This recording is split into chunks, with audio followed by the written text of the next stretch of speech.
നീ എന്താ ഈ പറയുന്നേ? ശാരിക്ക് എന്ത് പറ്റിയെന്നാ? എന്തോ പ്രശ്നമുണ്ടച്ചാ. അവളെ ഒരു ബലമായി പിടിച്ചോണ്ട് പോയിന്നാ പറയുന്നേ. എവിടെ വെച്ച്? വേറെന്തെങ്കിലും സൂചന കിട്ടിയോ? ഇല്ലച്ചാ, വേറെ വിവരമൊന്നും പറഞ്ഞില്ല. നന്ദു, നമുക്ക് പെട്ടെന്ന് പോവാം. എന്താ മോളെ, എന്താ സംഭവം? ഒന്നും അറിയില്ല അച്ഛാ. അവള് കൂട്ടുകാരിയോടൊപ്പം വീട്ടിലേക്ക് തിരിച്ചു വരുന്ന വഴിക്ക് ഒരു കാർ അടുത്തുകൊണ്ട് നിർത്തി അവളെ ബലമായി പിടിച്ചു കയറ്റിക്കൊണ്ട് പോയെന്നാ പറയുന്നേ. എന്താ പറ്റിയെന്ന് എനിക്ക് അറിയില്ല. ഒന്ന് പെട്ടെന്ന് പോണം. നിങ്ങൾ വേഗം ചെല്ല്. മോള് വിഷമിക്കണ്ട. അവിടെ ചെന്നിട്ട് കൃത്യമായ കാര്യങ്ങൾ എന്നെ വിളിച്ച് പറയണം. ഞാൻ പോലീസിൽ അറിയിക്കാം. മോള് ടെൻഷനാവണ്ട. ശരി, ഞങ്ങൾ പോയിട്ട് വരാം. വേഗം ചെല്ല്. ദേവി വാ. അമ്മേ, വേഗം വാ.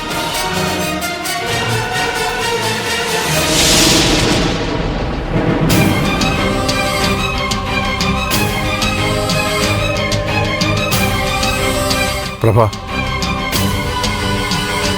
ഇത്രയും വലിയൊരു സംഭവം നടന്നിട്ട് താനെന്താ ദേവിയോടൊന്നും ചോദിക്കായിരുന്നത്? ഞാനെന്താ പ്രത്യേകിച്ച് ചോദിക്കുന്നേ? ഞാനെല്ലാം കേൾക്കായിരുന്നല്ലോ. എന്നാലും ദേവിയുടെ അനിയത്തിക്ക് ഗുരുതരമായൊരു പ്രശ്നം ഉണ്ടായിട്ടും ഒരു മര്യാദയ്ക്ക് വേണ്ടി ഒന്ന് ആശ്വസിപ്പിക്കുകയും ചെയ്യായിരുന്നു. ഇതിപ്പം മൈൻഡ് പോലും ചെയ്തില്ല. സിദ്ധു എന്തിനാ ഇങ്ങനെ വളച്ചു കെട്ടിയൊക്കെ പറയുന്നത്? ഇനി ഞാനാണ് ഇതിന്റെ പിറകിലെന്ന് സംശയം വല്ലതും ഉണ്ടോ? എനിക്ക് സംശയമൊന്നുമില്ല. പക്ഷേ താനിങ്ങനെ പറയുന്ന കേൾക്കുമ്പോ ഇനി തന്റെ കൈ ഉണ്ടോ എന്ന് സ്വാഭാവികമായിട്ട് സംശയിച്ചു പോവും. ആ സംശയിക്കും.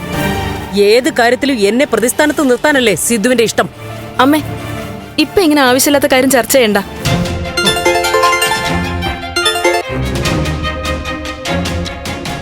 ആ പറഞ്ഞോ, ഞാൻ വീട്ടിൽ തന്നെയാ. അമ്മേ, ഞാനൊരു കാര്യം ചോദിക്കട്ടെ? എന്താ?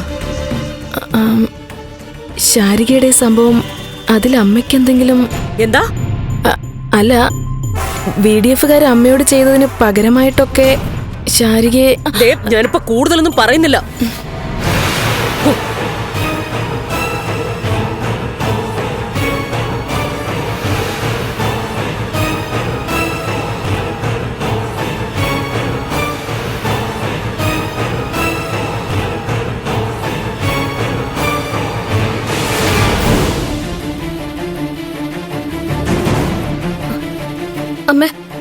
അമ്മ പ്രഭാന്റിയെ പെട്ടെന്നൊന്ന് വിളിക്ക്.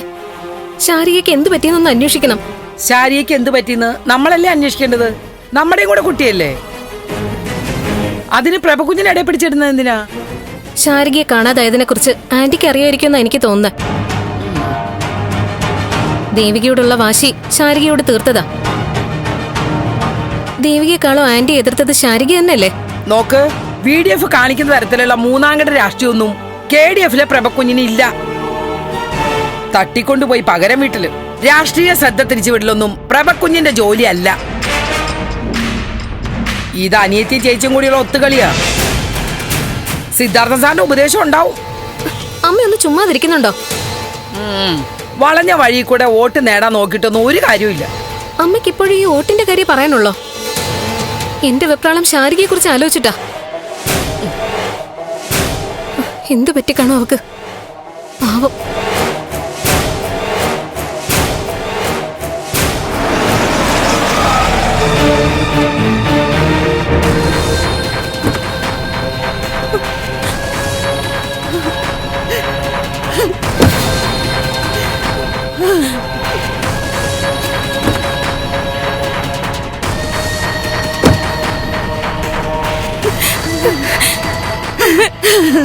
മോളെ, എനിക്ക് എന്റെ മോളെ കാണണം.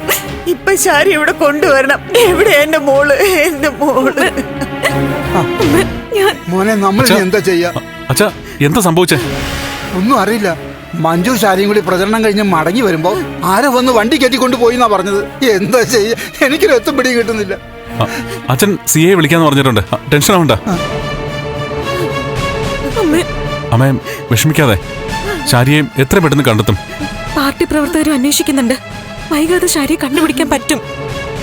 നീ രാഷ്ട്രീയത്തിൽ ഇറങ്ങിയതോടെ സകല സമാധാനവും പോയി. എന്റെ മോളെ ഒന്ന് പെട്ടെന്ന് തിരിച്ചു കിട്ടിയാൽ മതിയായിരുന്നു. എന്റെ ഈശ്വര. അമ്മ